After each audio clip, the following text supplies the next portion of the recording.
The Missouri Volunteer Militia was the state militia organization of Missouri, before the formation of the Missouri State Guard in the American Civil War. History. Prior to the Civil War, Missouri had an informal state militia that could be called up by the governor for emergencies or annual drill in accordance with the Missouri State Statutes of 1854. Larger militia elements, such as brigades of the element employed in the November 1860 Southwest expedition of James Montgomery, were composed of independent regularly drilling volunteer companies, such as the St. Louis Grays, the National Guards, and the Washington Blues. Each of these companies wore its own distinctive and highly ornate uniform. Antebellum esprit de corps was enhanced by drill competitions among the independent companies. During the 1861 secession crisis,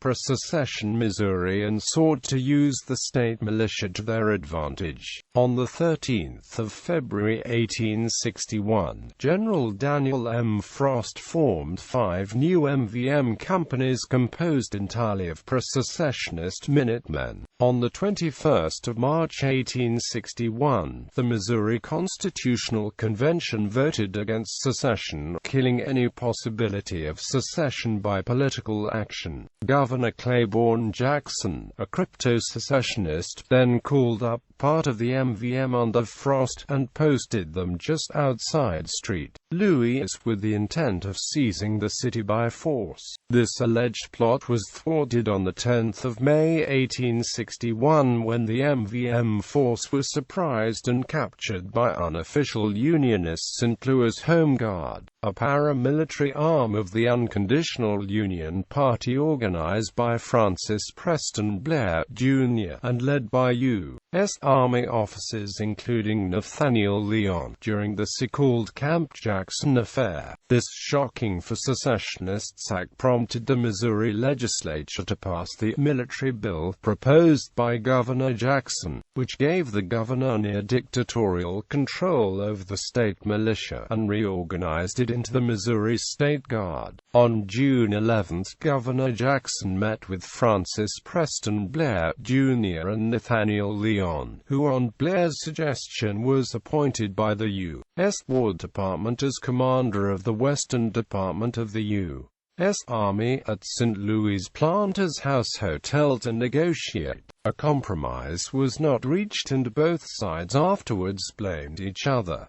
On June 12, 1861, Governor Jackson issued a proclamation to the state. Now, therefore, 1 C. F. Jackson, Governor of the State of Missouri, do, in view of the foregoing facts, and by virtue of the powers vested in me by the Constitution and laws of this Commonwealth, issue this my proclamation, calling the militia of the state, to the number of 50,000, into active service of the state, for the purpose of repelling such invasions, and for the protection of the lives, liberties and property of the citizens of this state. And I earnestly exhort all good citizens of Missouri to rally to the flag of the state for the protection of their endangered homes and firesides, and for the defense of the most sacred rights and dearest liberties. Failure to restore the Price-Harney truce conditions escalated tensions, and though the state of Missouri formally stayed in the Union, it became engulfed in guerrilla warfare and went through a series of bitter battles at the end of the Civil War.